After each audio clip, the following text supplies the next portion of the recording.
Guys नमस्ते welcome to happy king Telugu इसके मतलब कैसे आप लोग हाय नमस्ते అందరికి సో గైస్ ఈ రోజు మనం ఏంటంటే దనాంగ్ అయితే వెళ్ళబోతున్నాం సో ఎందుకంటే మెయిన్ అన్నీ కూడా దనాంగ్ లోనే ఉన్నాయి ఎందుకంటే హోచిమిన్ లో జస్ట్ సిటీ మాత్రమే ఇంకా ఇక్కడ అంతగా ఏం లేవు ఏదో టనల్స్ అవి ఉన్నాయి ఇంకా దానికి నేను ఎక్స్ప్లోర్ చేయాలనుకోలేదు సో అందుకని చెప్పేసి నేను ఏంటంటే ఇక్కడ నుంచి మనం దనాంగ్ అయితే వెళ్ళబోతున్నాం మనం అయితే ఇప్పుడు రూమ్ నుంచి అయితే స్టార్ట్ అయిపోయాం కార్ అయితే బుక్ చేశాను అన్నమాట మన ఎయిర్పోర్ట్ కి సో ఇక్కడ నుంచి ఎయిర్పోర్ట్ కి వెళ్ళి ఇంకా అక్కడ నుంచి మళ్ళీ మనం దనాంగ్ అన్నమాట సో చూద్దాం సో యాక్చువల్గా చాలా పెద్ద సీన్ జరిగింది నేను దనాంగ్ వెళ్ళి రూమ్లో కూర్చొని ప్రశాంతంగా మాట్లాడదాం దీని గురించి సో ఈ తప్పులు మీరు కూడా చేయకండి తెలుసుకోండి ఫస్ట్ అయితే సో ఇక్కడ చాలా చీకటిగా ఉంది మనం వెళ్ళి మాట్లాడుకుందాం ఇదిగోండి మన హోచిమిన్ ఎయిర్పోర్ట్కి అయితే వచ్చాం ఇదిగోండి ఎయిర్పోర్ట్ చూడండి ఎలా ఉందో సో ఇదంతా కూడా ఎయిర్పోర్ట్ అనమాట సో ఇంకా ఇక్కడి నుంచి లోపలికి వెళ్ళాలి ఇంకా మన పాస్పోర్టు తొక్క తోలు ఇవన్నీ చూపించుకొని లోపలికి వెళ్ళి ఇంక ఇక్కడి నుంచి దనాంగ్ అయితే వెళ్ళాలి సో గైస్ ఇదిగోండి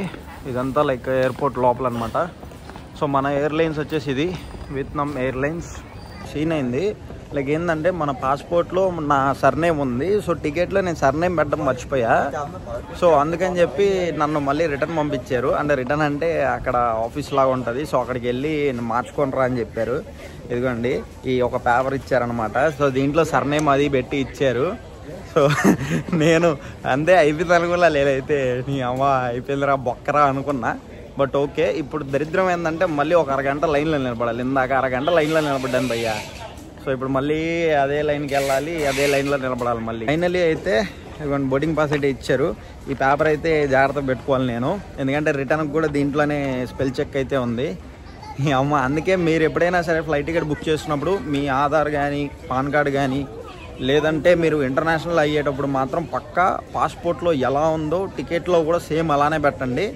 ఒక చిన్న స్పెల్లింగ్ మిస్టేక్ ఉన్నా మళ్ళీ ఇక్కడ కొంచెం తతంగరాలన్నీ ఉంటాయి సో కాబట్టి బీ కేర్ఫుల్ సో నాకు జరిగిందే మీకు జరగచ్చు సో ఇంకా చాలా పెద్ద బొక్కలు జరిగాయి యాక్చువల్గా సో ఇప్పుడు నాకు ఇది డబుల్ ఖర్చు సో దీని గురించి నేను చెప్పాను కదా మన హోటల్కి వెళ్ళిన తర్వాత హ్యాపీగా అక్కడ కూర్చొని నీట్గా మీకు చెప్తా నాకు ఏమేమి బొక్కలు జరిగాయో సో ఇప్పుడైతే నేను చెక్ ఇన్ దగ్గరికి వెళ్తున్నా ఇంకెళ్ళి లోపలికి వెళ్ళాలి సో మన ఫ్లైట్ టైం వచ్చేసి 11కి ఐ మీన్ 11:45 నాకు ఇంకా బొచ్చో టైం ఉంది so you have to wait అంతే చెక్ ఇన్ గిక్-ఇన్ అన్నీ అయిపోయినాయి ఇక్కడ నేను అబ్జర్వ్ చేసింది ఏంటంటే ఫస్ట్ టైం అబ్జర్వ్ చేస్తున్నా మన చెక్ ఇన్ చేసేటప్పుడు పోలీసులు చెక్ చేస్తారు కదా సో అవేం లేదు ఇక్కడ డైరెక్ట్గా మన బ్యాగు ఐటమ్స్ సో ఇలాంటివి ఏమేమి ఉన్నాయో ఇవన్నీ మనం ఒక ట్రేలో పెడతాం సో అది కామనే కాకపోతే ఇక్కడ ఏంటంటే చెప్పులు కూడా తీసేయాలి సో అది నాకు కొంచెం వింతగా అనిపించింది సో చెప్పులు కూడా తీసేసి అదే ట్రేలో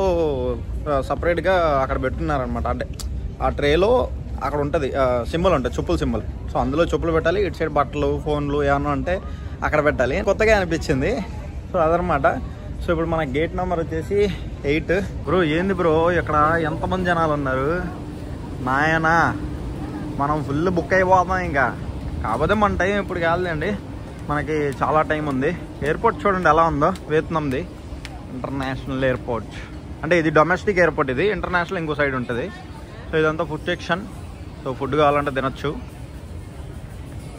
కానీ నాకు నిజంగా చాలా వెరైటీగా అనిపించింది బ్రో చెప్పులు తీసి అందరూ ఆ ట్రేలో పెట్టి చెప్పులు కూడా స్కాన్ చేస్తున్నారు సో కొంచెం డిఫరెంట్గా అనిపించింది సో గైస్ ఇదిగోండి ఇక్కడ వియత్నాం ఎయిర్లైన్ చూడండి ఎలా ఉందో I mean Vietnam airline so ఇప్పుడు ఇదే అనమాట మనం ఎక్కే ఫ్లైట్ వెరైటీగా ఉంది పోయా దీని కలర్ కూడా గ్రీనా అది గ్రీనా ఏంటో తెలియట్లే మరి గ్రీనే అనుకుంటున్నా కమెంట్ చేయండి దనాంగ్ అయితే వచ్చాం సో ఎయిర్పోర్ట్లో అయితే ఉన్నాను మామ ఇది డొమెస్టిక్ ఎయిర్పోర్ట్ ఇది సో ఇప్పుడే క్యాబ్ అయితే బుక్ చేసా సో మనోడు అయితే వస్తున్నాడు సో క్యాబ్కి అయితే మనకి అక్షరాల ₹1,00,000 పడింది అంటే ₹1,00,000 కాదు డాంగ్స్ క్యాబ్ వచ్చిన తర్వాత ఇంకా అక్కడి నుంచి హోటల్కి అయితే వెళ్ళాలి సో ఇప్పుడు టైం వచ్చేసి 1:30 అయితే అవుతుంది సో గైస్ ఇదిగోండి మన కార్ అయితే వచ్చింది ఇదే అన్నమాట మన కారు అక్కడ ఉంది వెయిట్ చేస్తుంది సో ఇంకా అక్కడి నుంచి మనం హోటల్కి అయితే వెళ్ళబోతున్నాం సో కారు చూసారు ఎలా ఉందో ఇక్కడ చాలా ఈజీగా ఉంది బ్రో క్యాబులు బుక్ చేయడం అన్నీ చాలా ఈజీ అండ్ సింపుల్గా ఉంది yeah thank you okay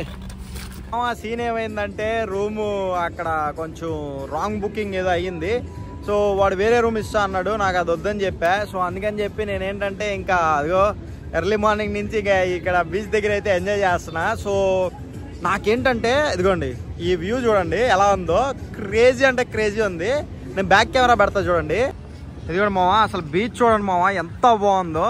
so నేనైతే ఎర్లీ మార్నింగ్ నుంచి ఇక్కడే ఉన్నా. సో యాక్చువల్గా రూమ్ ఏమైందంటే చిన్న ఇష్యూ వచ్చింది. వాడు వేరే రూమ్ ఇస్తా అని చెప్పాడు. లేదు నాకు ఆ రూమ్ వద్దు, అవసరం లేదని చెప్పి ఇంక అక్కడి నుంచి వచ్చా. సో ఇప్పుడు రూమ్ బుక్ చేయాలి. సో ఇక మళ్ళీ ఎందుకు 1 డే ఎక్స్ట్రా పే చేయాలని చెప్పి ఇంక ఇక్కడ ఉన్నా. ఎందుకంటే చెక్ ఇన్ టైం 11 వరకు ఉంటుంది కదా. సో అందుకని చెప్పి ఇక్కడ ఉన్నా అనమాట. ఇక్కడ చూడండి బ్రో, నిజం చెప్తున్నా, అసలు చిన్నోళ్ళు లేదు, పెద్దోళ్ళు లేదు, ముసలోళ్ళు లేదు, ఎవ్వరు లేరు.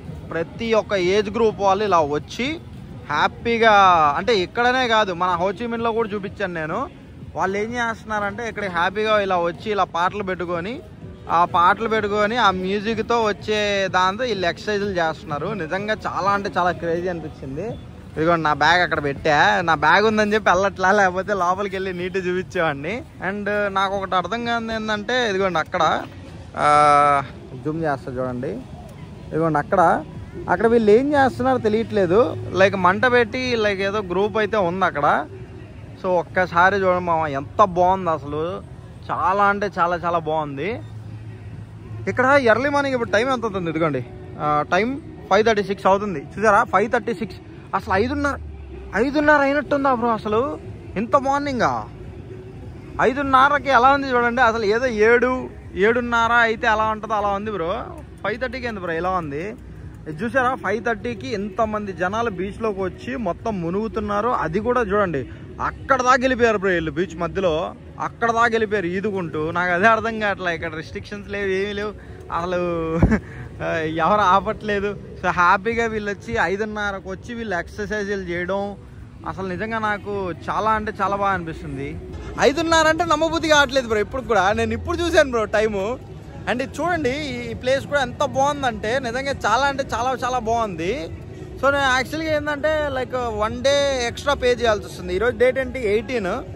సో నేను 17 నుంచి పే చేయాల్సి వస్తుంది. So 1 day extra amount pay చేయాలి. సో ఎందుకు అని చెప్పి ఇక్కడ ఉన్నా. మా అయితే ఇంకో 2 గంటలు.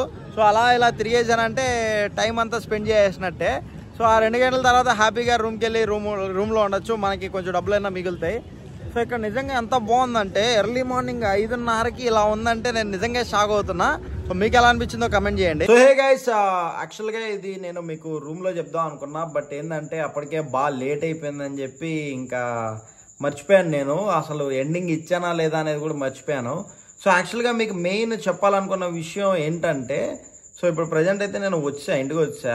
సో ఇంటికి వచ్చి ఇప్పుడు ఎడిటింగ్ చేస్తుంటే అరే ఎండింగ్ లేదేంటి అని చెప్పి అసలైన సీన్ మర్చిపోయా. మెయిన్ ఇదే, ఈ ఒక వ్లాగ్లో మెయిన్ ఇంపార్టెంట్ థింగ్ ఇదే అనమాట. సో నేను అది మర్చిపోయాను. సో ఇప్పుడు ఏంటంటే ఎవరైనా సరే వియత్నాం వెళ్ళాలనుకున్న వాళ్ళు ఫస్ట్ నేను ఏమనుకున్నానంటే, సో వియత్నాం వెళ్ళిన తర్వాత సో మనకు కావాల్సిన కొన్ని ప్లేసెస్ అన్నీ కూడా దగ్గరనే ఉంటాయి, వెళ్ళొచ్చు చూడొచ్చు అని అనుకున్నాను నేను.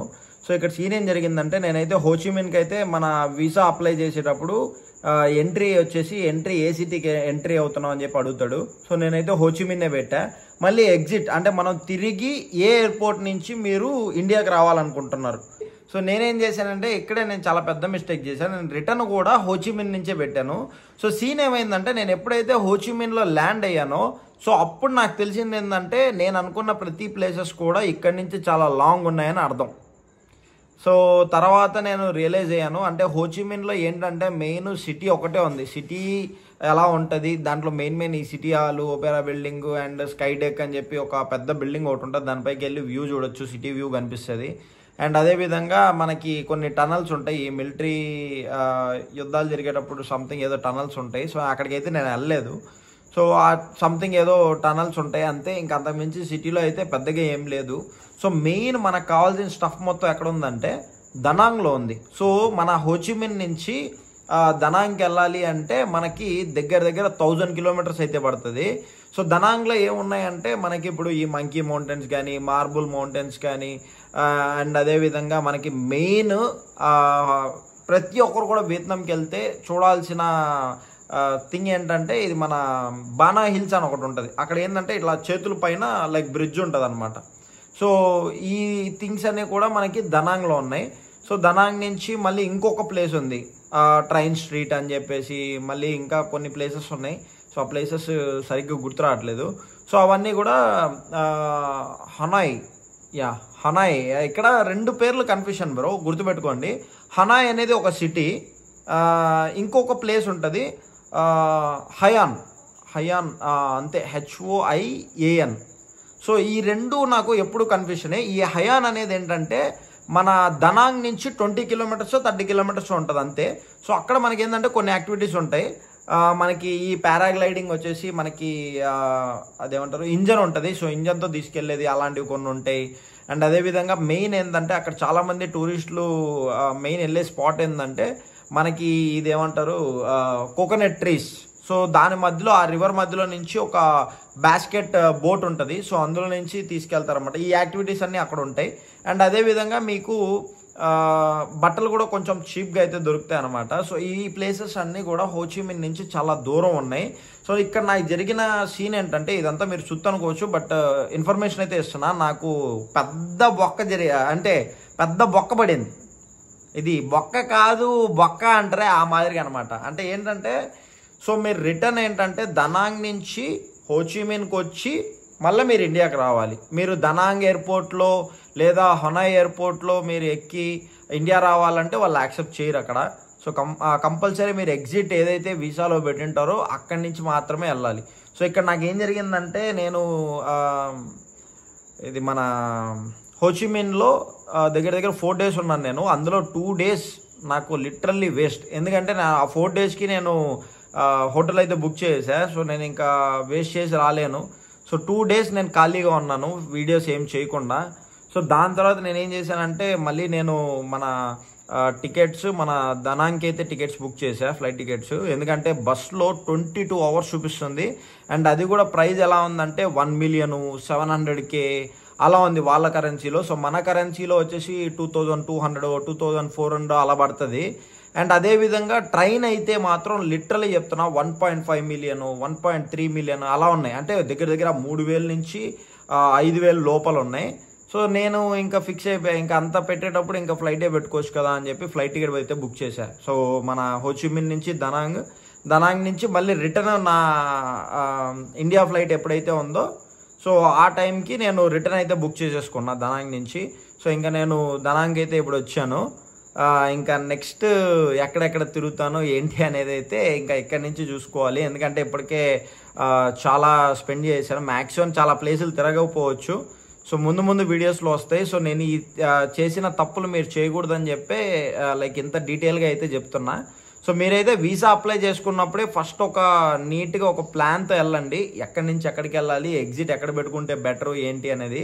సో చాలా ప్లేసెస్ ఉన్నాయి. మన హోచిమిన్ నుంచి హనాయ్ అయితే 2,000 kilometers ఏమో వస్తుంది. హనాయ్ వేరు, హయాన్ వేరు. సో 2 డిఫరెంట్ కాకపోతే నేమ్స్ సిమిలర్గా ఉంటే నాకు ఎప్పుడు కన్ఫ్యూజనే. సో 2,000 kilometers వస్తుంది. అండ్ దనాంగ్ వచ్చేసి హోచిమిన్ నుంచి ఒక 1,000 kilometers వస్తుంది. దీన్ని బట్టి మీరు ప్లాన్ చేసుకోండి మీరు ఎగ్జిట్ ఎక్కడి నుంచి అవ్వాలనుకుంటున్నారో. అప్పుడే మీకేంటంటే బడ్జెట్ కలిసి వస్తుంది అనమాట. సో అది ఇవాళ వీడియో.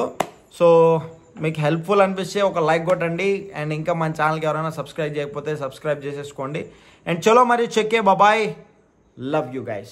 क्या करूं मैं मर जाऊं, मेरे को फीलिंग नहीं है, तुम्हारी फीलिंग तुम्हारी, मेरे को फीलिंग नहीं है, तुम्हारी फीलिंग तुम्हारी।